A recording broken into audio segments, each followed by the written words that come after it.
Hey guys, HDvee here and welcome to a brand new video. Today we've got a ton of Pokemon stuff to go over, new links between the Pokemon Scarlet and Violet DLC and the new Pokemon anime that's going to be happening soon. We have some small updates about the next update for the Generation 9 games and then a few other bits and bobs to go over as well. A lot of stuff to cover today though, so if you're excited for the video, drop a like down below, leave a comment with your thoughts on anything we cover in today's video, subscribe if you're brand new, ring the notification bell. With all of that out of the way though, let's get into the video and I really hope that you enjoy.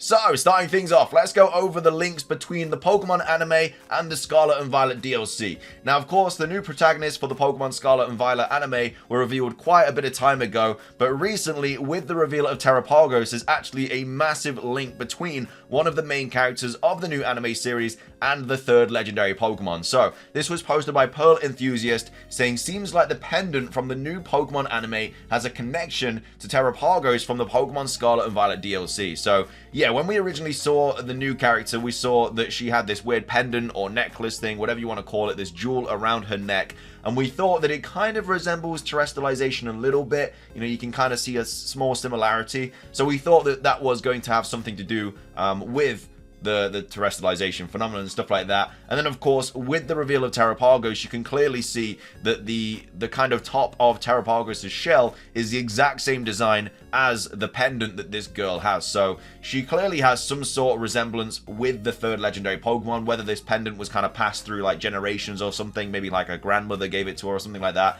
And maybe that has some massive connection with Terrapagos and maybe it activates or something when she goes into Area Zero in the anime, as I'm sure she will do.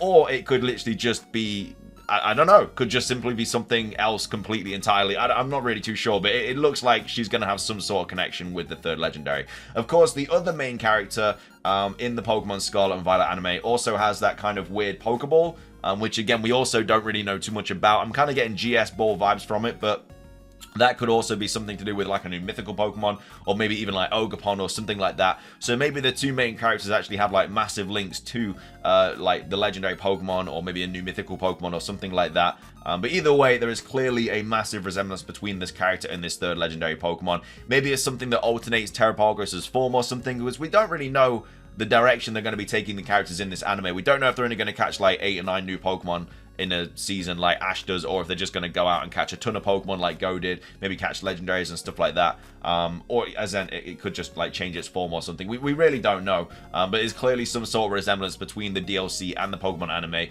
This we won't get the answer for this for a while. Like, I'm sure the DLC will probably answer it before this does, but either way, it's fun to speculate and see what this could have to do with the third legendary. I mean, again, Terrapagos might not even be the third legendary as well. We have people kind of talking about this. Perhaps this would be the transformation. If you look at the top of Terrapagos' shell, it's an exact match to the pendant. Yeah, I think it could transform the third legendary into a scary form, but the funnier outcome is the pendant transforms the protagonist into the third legendary.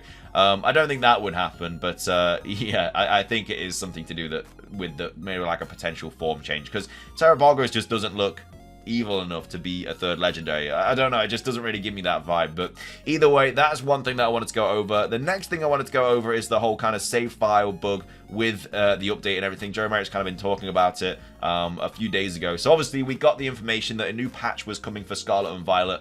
It was announced for late April. Among other things, allows players who caught an egg instead of walking wake/iron leaves to catch them again in a new run of the raid event. So yeah, we're getting this patch late April, and it's going to sort out a ton of bugs. And then we also had people kind of like talking about the save file bug and the save glitch bug, whatever you want to call it. Basically, where you lose your potentially lose your save file when you do the Go connectivity, or we thought that was what it was, but apparently it's not. Anyway, we've got Joe Merritt talking about it, saying, right, so obviously people are wondering about the save data glitch, and rightfully so. The Pokemon Company are aware, so they actually, I don't know if they've addressed it, but they are aware of the issue, which I guess is a step in the right direction for them fixing it.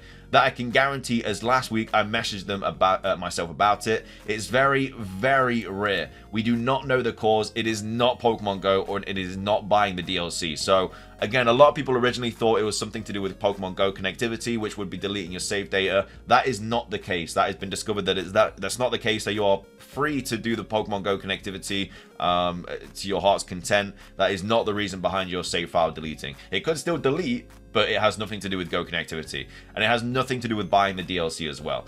Moving on, we also have him talking here saying, I and many others, including friends who are far more skilled than I at this sort of thing, have been trying everything to replicate it to no avail. With us being unable to, I imagine Nintendo and Game Freak would also be working to narrow it down. Patience is needed. So often with a new patch or a new game, we get reports about something causing save corruption. We had it with Scarlet and Violet, Pokemon Sword and Shield, Smash, and so many other games, and they went away or were explained away by things, SD cards, etc. We just need to be patient and hopefully an answer comes. So yeah, small little update about it. Like I say, it's not to do with Go connectivity, it's not to do with buying the DLC. So I guess what this means is that no one's really safe. I think it could literally happen with anyone, which is really, really scary. Again, it is very, very, very rare, so it's very much not gonna happen to you. Like, it's incredibly unlikely to happen, but the fact that it can, and we don't know the cause, and you could literally just be playing the game and then your data would just be corrupted, it's very, very scary.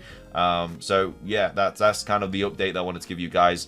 I really hope they don't take until April to solve this, because I don't really want to chance it. Like, not knowing what deletes my save file, it's gonna make me not want to play the games, because if I do something like catch a shiny and just deletes my save file, like, I'm gonna be pissed. So I don't know, it's gonna make people not want to play the game because it's just so risky to play it. I mean, who wants to delete their save file? Like, nobody does. So especially because there's no cloud backup system or anything for these games. So that's kind of a little bit worrying, really. So I wanted to put this in today's video just to kind of put it across and make sure you guys are aware. Yeah, we don't know the cause. It's not Go, it's not buying the DLC, we don't know. Anyway, moving on, we obviously had the Pokemon Home maintenance today as well. Doesn't look like anything has happened from that. It did make Pokemon Go transfer temporarily down. Of course, this was because of the maintenance which was scheduled. So yeah, I mean, no idea what it was. It was literally just maintenance. No massive update came from it. It was just a maintenance kind of update thing for Pokemon Home. But of course, hopefully we do get some more information about it very, very soon. Of course, we spoke in yesterday's video about the potential that it could be April to June time. Again, no idea if that is the case or not, but we'll have to wait and see. Finishing things off, a little bit of a negative thing to kind of talk about, and it's this whole like NFT thing with Pokemon.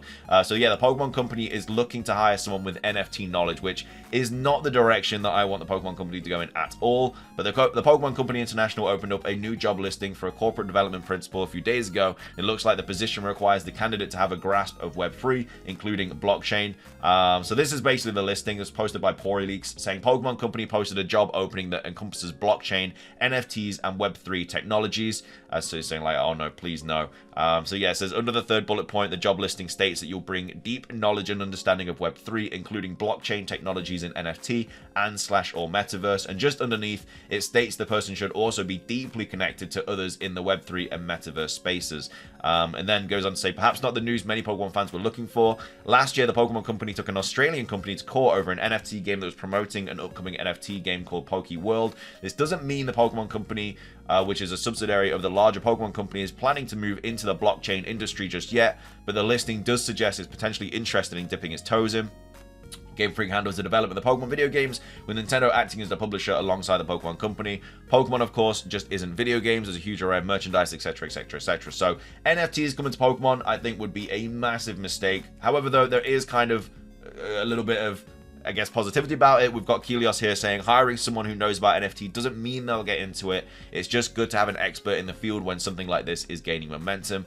The guy will turn into fleas while waiting for it to take off. Never said that. There are things to do in the subject without necessarily developing NFTs, regulating them, for example. So yeah, just because there is a job listing for an NFT in the Pokemon space doesn't necessarily mean that that is the direction they're going to take. But it will be very, very unfortunate if they do decide to go in that direction. It would be really, really unfortunate indeed. But anyway, just thought I'd finish off today's video with that, just to keep you guys in the loop, because like I say, we like to cover everything Pokemon related. But yeah, that is going to be everything for today's video. I hope you guys enjoyed it. If you did, please do consider hitting the like button down below. Let's try and hit 500 likes. Leave a comment. What do you think the connection is between the new female protagonist and her necklace and Terrapagos? Again, I think it's going to be something to do with a form change. Potentially we find a pendant like this in the DLC. Maybe it's like, I don't know, but personally I think maybe one of the Blueberry Academy kind of tasks is to go deeper into area deals, like go deeper into Area Zero. It's the only way I could see us meeting the third legendary, because it's very much likely the third legendary is deep into Area Zero and the Blueberry Academy is in a completely different region. So I don't know how else we would find this legendary. I'm sure one of the tasks will be to go deeper into Area Zero, and maybe that's where we'll discover new Paradox Pokemon and stuff. Because as of right now, there is no connection to the DLC and Area Zero, even though it's called the Hidden Treasure of Area Zero. So yeah, that's the kind of idea. Maybe the legendary is the hidden treasure, but what are your thoughts on it though? How do you think it connects?